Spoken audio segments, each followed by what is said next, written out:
Assalamualaikum warahmatullahi wabarakatuh. Waalaikumsalam warahmatullahi wabarakatuh. Perkenalkan kami dari kelompok 5, kelompok biologi dasar, yaitu kami akan menjelaskan tentang transportasi sel.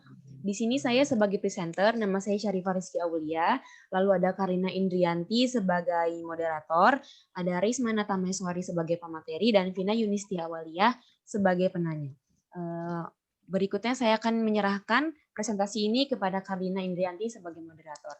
Karina Indrianti, saya persilahkan. Baik, terima kasih. Assalamualaikum warahmatullahi wabarakatuh. Waalaikumsalam warahmatullahi wabarakatuh. Salam sejahtera untuk kita semua. Perkenalkan, saya Karina Indrianti yang akan memandu presentasi hari ini.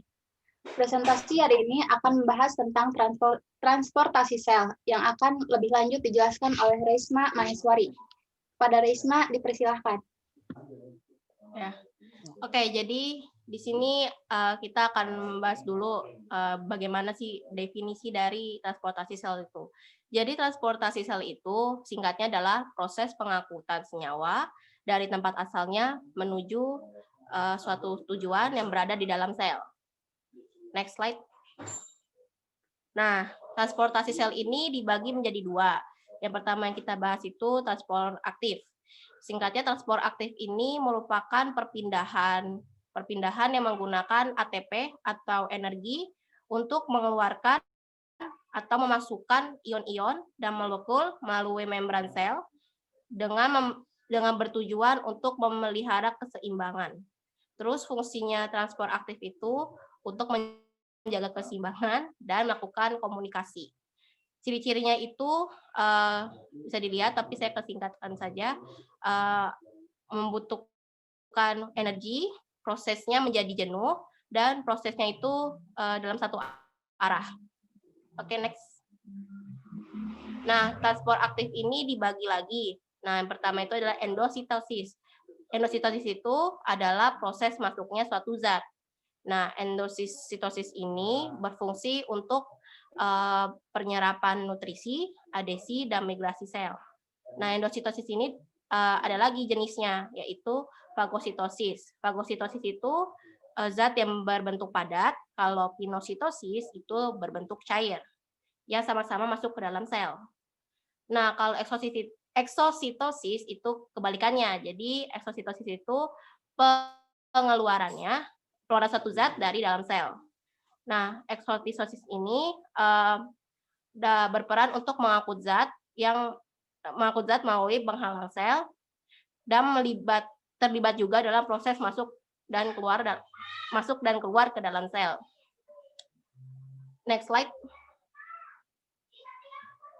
Nah, selanjutnya ada kontraspor. Nah, kontraspor itu transport zat yang mengaktifkan transport zat lain yang dilakukan oleh dua protein transport dengan energi ATP.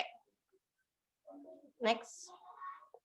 Selanjutnya ada pompa ion. Pompa ion itu perpindahan ion melewati membran plasma dengan gradien konsentrasi.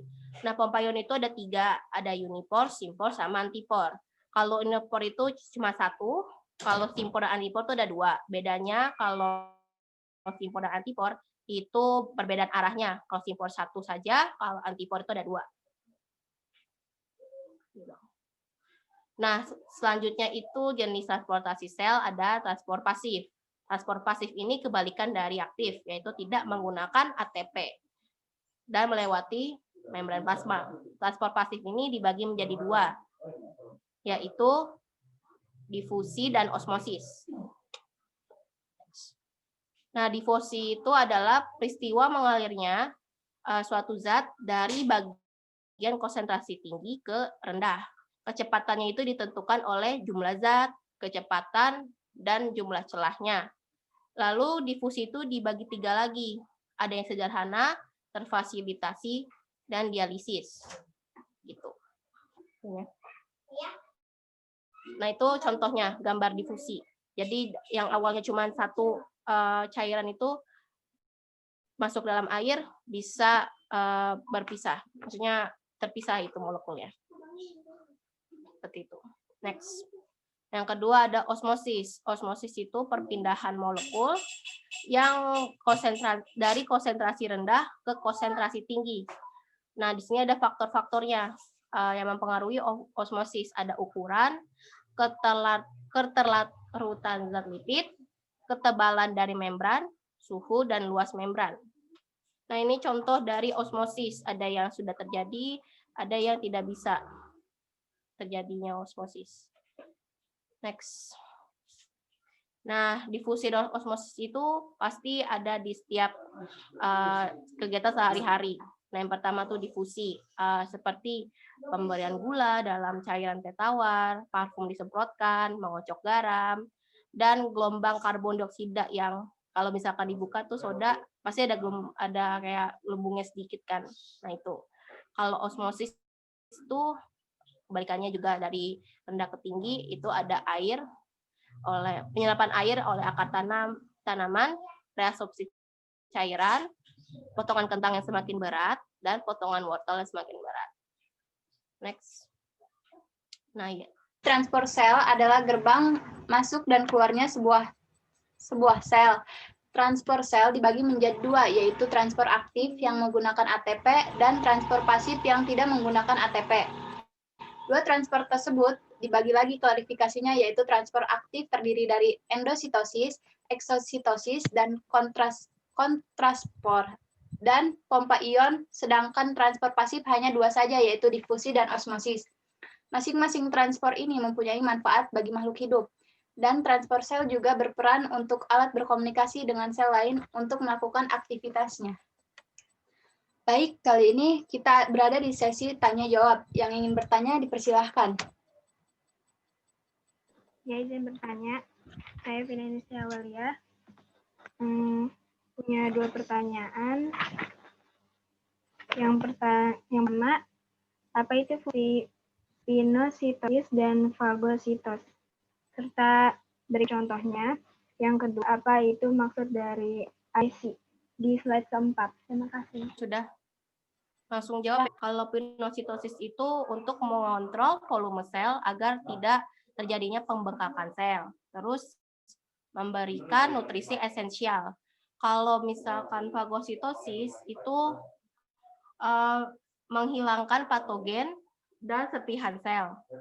Selanjutnya dan memakan bakteri asing yang mengganggu proses transportasi sel itu. Contoh-contohnya ya. Jadi contoh pinositosis sama fagositosis. Kalau pinositosis itu contohnya sel-sel usus berinteraksi dengan mikrofili, terus sel telur mencerna nutrisi, dan sel epitel yang mengambil darah. Kalau fagositosis itu penghancuran eritrosit tua, sel darah putih dengan bakteri, dan sumsum merah. Pas sudah jelas? Ya, jelas. Terima kasih. Sama-sama. Kita mau ada sesi kuis nih. Mau nggak? Siapa aja boleh jawab? Boleh. Boleh.